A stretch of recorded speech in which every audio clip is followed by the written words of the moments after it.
Et nous allons terminer cette séquence avec Frédéric Descamps, chef de projet à CitéLab d'Amiens. Et si pour trouver un emploi, le plus simple finalement, ce ne serait pas de devenir chef d'entreprise quelque part. C'est peut-être aussi une piste à creuser.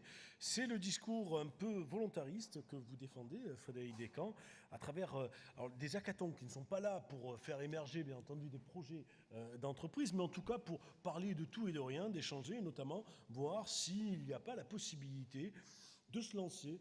Et j'ai bien aimé une phrase que vous m'aviez dite quand on a échangé ensemble pour préparer cet après-midi. Vous m'avez dit, parfois il y a une petite brique, là, voilà, il y a un début de plan, il y a un début de quelque chose, et finalement on rentre dans un cercle vertueux avec ces gens-là. Qu'est-ce qui se passe à CitéLab pour qu'on puisse comme ça voir naître après des petites histoires entrepreneuriales de quartier?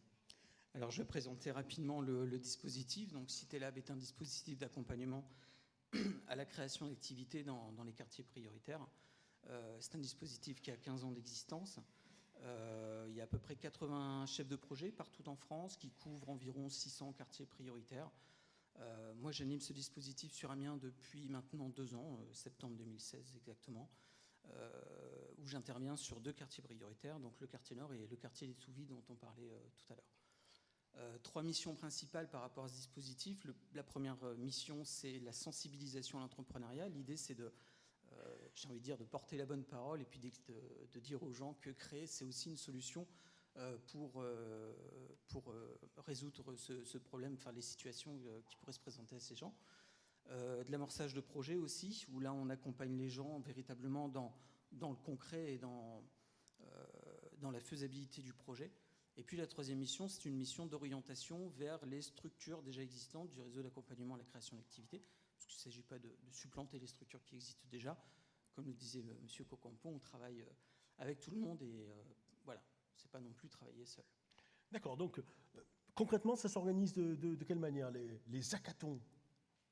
Les hackathons, alors, vous voulez qu'on parle du hackathon? Okay. Oui, non, à moins que ce ne soit pas la porte d'entrée, mais je reprends mes fiches, on m'a dit que voilà, c'était... mais c'était un joli terme déjà, donc qui on croise dans ces rendez-vous-là? Alors, le hackathon, c'est un projet qu'on a mené, qui a eu lieu le 8 octobre dernier, donc la semaine dernière.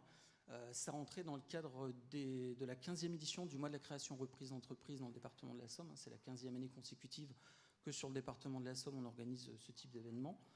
Il y a environ 30 manifestations partout sur le département et chaque année, on dédie une des manifestations sur l'entrepreneuriat dans les quartiers.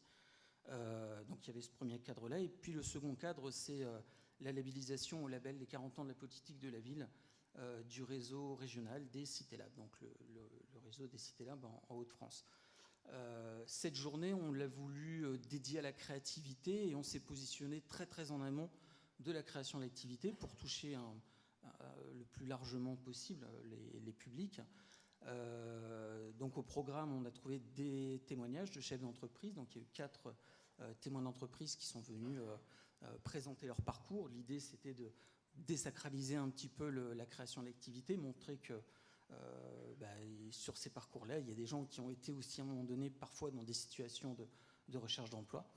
Il y a eu aussi des ateliers de créativité avec des supports parfois un peu ludiques, mais tout de même assez sérieux. Enfin, je pense par exemple au Lego. Il y avait aussi des ateliers de photolangage, où l'idée c'était un petit peu de verbaliser cette question de l'entrepreneuriat pour ces gens. Et puis le hackathon, vous en parliez aussi tout à l'heure, qui est un format aussi ludique, mais tout aussi sérieux, où on a réuni une 40aine de personnes dans une salle, qu'on a dispatché sur 7 tables, donc qui ont constitué 7 groupes, et chaque équipe a relevé 7 défis différents. Ces défis étaient en lien avec les grandes thématiques, les grands axes des contrats de ville. Donc on a parlé éducation, parentalité, on a parlé développement économique dans les quartiers, voilà, tous les sujets importants et qui figurent dans ces contrats de ville. Sans être spécialisé et en ayant juste sans une être idée, spécialisé, enfin pour les personnes en question. Et l'idée, c'était aussi de réunir des gens autour d'une table. On a essayé de jouer la mixité au niveau de la constitution des équipes. L'idée, c'était aussi à ce que autour de la table puissent se retrouver des gens qui, sans cet événement, ne se seraient pas forcément retrouvés. Comment on fait pour croiser un Citélab? Alors, comme je le disais tout à l'heure, il y a un peu plus de 80 Citélab en France. Non, mais d'accord, mais après, je suis là, je suis dans mon quartier.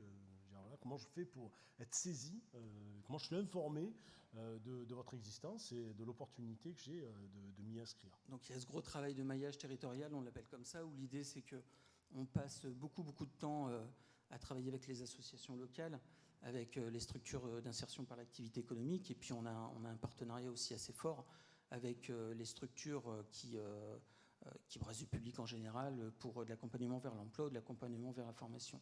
Encore une fois, l'idée c'est de toucher le plus largement possible les gens pour essayer de capter les gens qui seraient preneurs, porteurs d'initiatives. À votre échelle, vous avez le sentiment que ce message de la réussite des quartiers de la politique de la ville dans le domaine de l'emploi, il passe suffisamment dans votre réseau?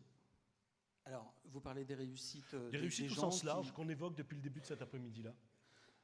C'est notre travail aussi au quotidien de pouvoir valoriser justement ces personnes qui créent leur propre activité, de pouvoir, oui, les valoriser. Il m'arrive assez régulièrement d'accompagner des gens qui finalement créent leur activité et puis de refaire appel à eux, par exemple, pour du témoignage de chef d'entreprise. Par exemple, je l'évoquais tout à l'heure.